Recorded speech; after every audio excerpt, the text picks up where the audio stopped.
Hey guys, I'm Pixel Dan, and this is a review of the San Diego Comic-Con exclusive Comet Warriors 2-pack, featuring Stonedar and Rokkon. The heroic battling boulder and the leader of the Comet Warriors come crashing down into the Classics line as this year's SDCC exclusive.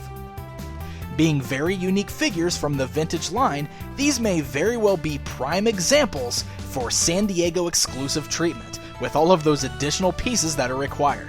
So let's take a look at them. The two figures come in window box packaging that fully showcases both figures within. Either side of that box has an additional image showing off their rock transformation feature. The back gives us a look at other figures in the Classics line, and even offers us a brand new bio for both Rokkon and Stonedar. Upon opening that box, you will find a small instruction manual that lets you know what pieces are included with this set, and gives you step-by-step instructions for their transformation feature. Of course, I'll also be showing you how this works in just a bit. Let's first go ahead and take a look at each of the figures on their own.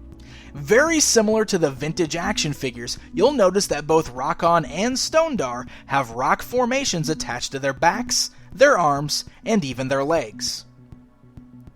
They each have a very distinct sculpt to the shape of those rock formations, with Stonedar's including more craters and having a blue and gray color scheme, while Rokkon's appears more jagged with a shinier blue and silver color scheme.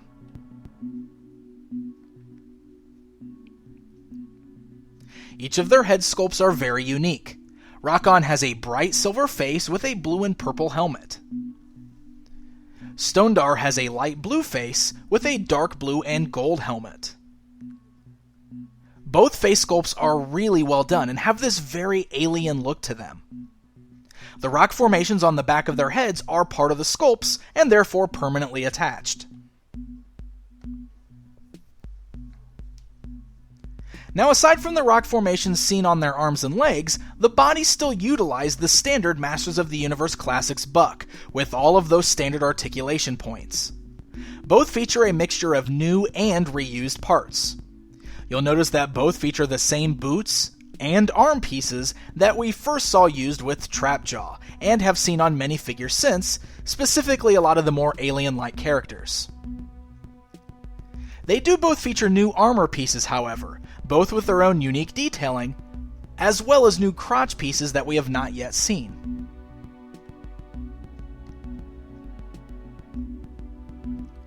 The paint jobs on both figures are really nice and clean.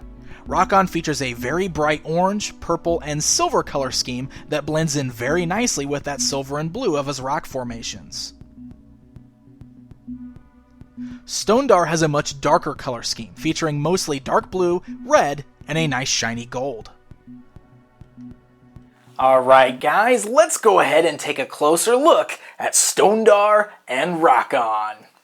Now of course you will notice that they do have these very large rock pieces that are all the way on the outside, covering their head, their arms, the legs. This of course is very much how they appeared in vintage figure format. Now when you've got these large pieces on the arms and the legs and everything, that is greatly going to hinder the articulation and the movement of these guys. As you can see, there's really not a lot you can do as far as moving the figure around without these pieces getting in the way. You can still move them.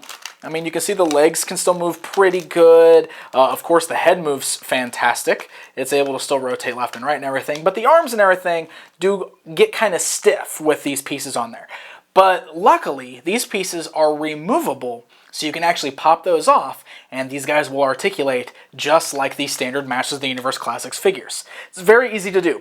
They actually pop off right at the elbow joints on the arms. The way it's designed is there's actually a little clamp on the inside of that rock shield with little nozzles on there that attach right into where the articulation points on the elbows already are. So there's no extra holes or anything like that on the figure. It just pops right on there. So it's very easy to pop those pieces right off of the arms of the figure.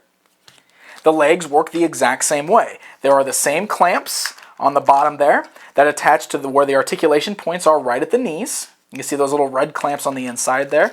So it's very easy to pop those right off. Now the same goes for Rokkon over here. We just got to pop those pieces right off the arms. They just attach right at the elbow joints. Take off the pieces from the legs. They just attach right to where the knee joints are. So it's very easy to do. It's actually a pretty ingenious concept for putting those rock pieces on there because there was no extra holes or anything like that required. It snaps right onto the already existing articulation point, and it's got a nice tight fit so they don't pop off or anything like that without you pulling them off. But they're still very easy to remove, and then we've got the figures as they appear just like this. Now what's really neat about this is when they've appeared in the Filmation cartoon series and such, when they're in human mode, this is more how they looked. So this will also allow you to pose the figures around a lot better. For example, the heads can turn fully left and right. They can move up and down. Even though they've got the large rock pieces sculpted to the back of their heads, the articulation is really not hindered whatsoever. You can still move that around all the way. You got the same standard joints at the shoulders there. You got the bicep cuts. You got the elbow cuts and the wrist swivels. You can still do the torso crunch articulation there. You can still swivel them at the waist. You got great hinge joints at the thighs there.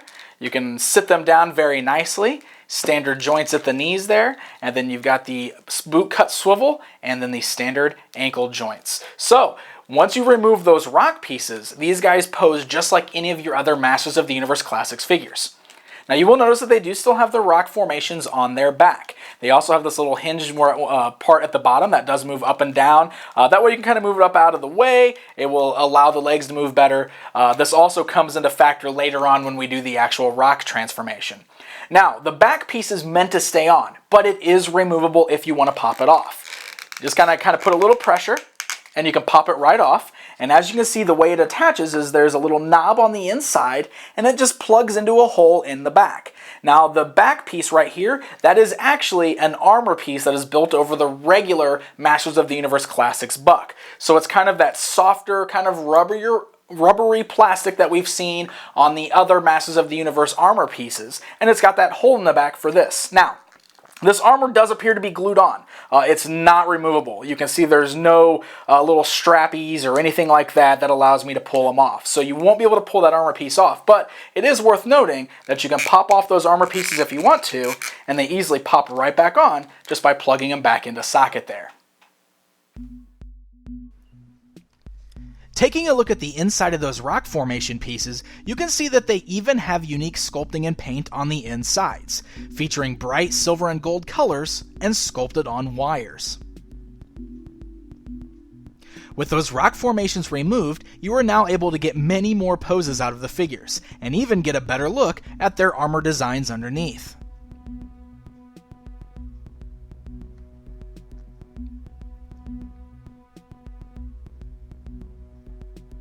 In addition to those rock accessories, each figure also comes with his own unique ray gun weapon.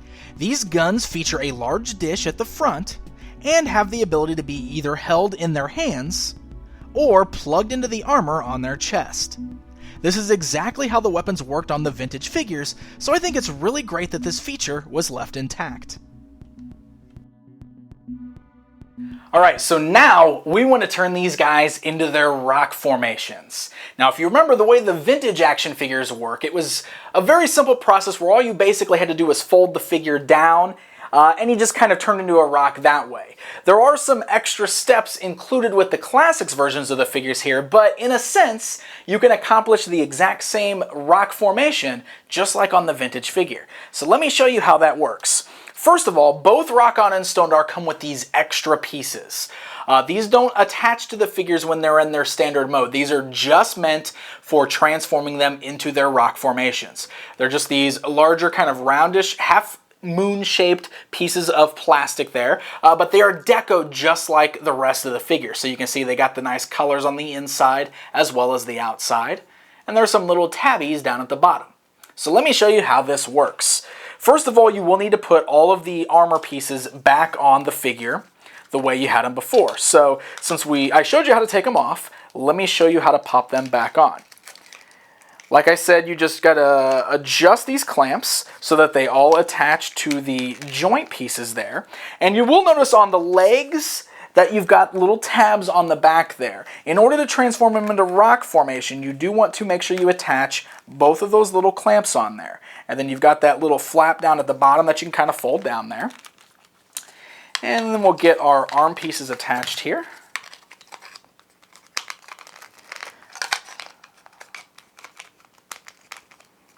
Arm piece number 1 and arm piece number 2. Now, once you've got him all attached like this, the next step is to take that extra piece and you're going to use those little tabs that are at the bottom to attach him to the little loops that are at the bottom of his feet there. So you'll just plug those in so that they lock in nice and solid, and then you've got him in this pose just like this. Now, one little thing that's worth noting before we transform them the rest of the way, you've got their little blaster guns. You actually can plug those into the chest and then fold them down into rock form. Now what's cool about that is because that was how they transformed on the vintage figures as well. That way the gun could hide down into rock form with the characters. So you can plug the gun into his chest, and then the next step basically is you just need to lean him forward, press his head down into the little rock piece there, press his arms down, and then you got that extra flap, covers up the hole in the back, and now we have our character in his rock formation. It's actually very, very simple to do, and it works out really well. So we'll do this with Rokkon just so you can see them both, how they work. It's the same process, just clip in this extra piece. We're going to fold Rokkon forward and pop this piece back on here. Fold it all down, arms down, head down, little flap down, and there we go. We now have the rock versions of both of the Comet Warriors. And it actually works pretty well. You can see it is just hollow on the bottom, just like on the vintage figures, but they display very nicely in these rock forms, and these are really big formations. Honestly, I was kind of impressed with how big they actually turned out to be when they are in these rock forms. So there you go, very cool transformation, I must say.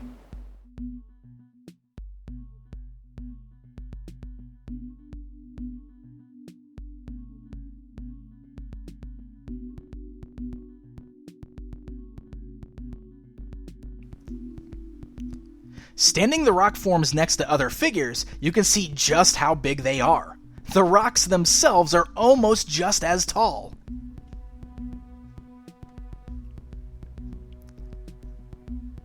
Alright guys, it's comparison time.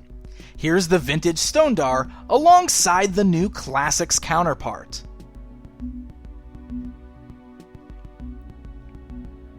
And here's Rokkon alongside his vintage figure. And now in rock formations, where you can really see that size difference.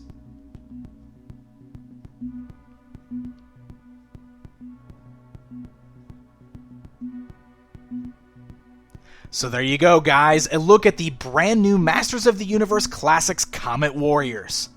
These are a pair of characters I've always really loved from the vintage line. Since they break the normal designs of other characters in the line, I long wondered if we'd ever actually even see these guys in Classics.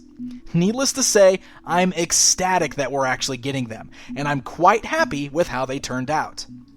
The reuse of those trapjaw boots on another figure is my only minor nitpick here, but believe me, it's minor. I think Mattel and the Four Horsemen did a great job translating these guys into classic style, and I love that the rock transformation feature is still intact. The additional pieces that needed to be included make these guys more like deluxe figures, which is why I feel that the San Diego Comic-Con exclusive treatment was the perfect avenue to get them released as part of the line. So if you're going to make it out to San Diego Comic-Con 2013, that is the first place you'll be able to buy this set. But if you can't make it to the show, the good news is that they will also be available on MattyCollector.com after San Diego Comic-Con, and there is no difference between the San Diego version and the Matty version. Until next time,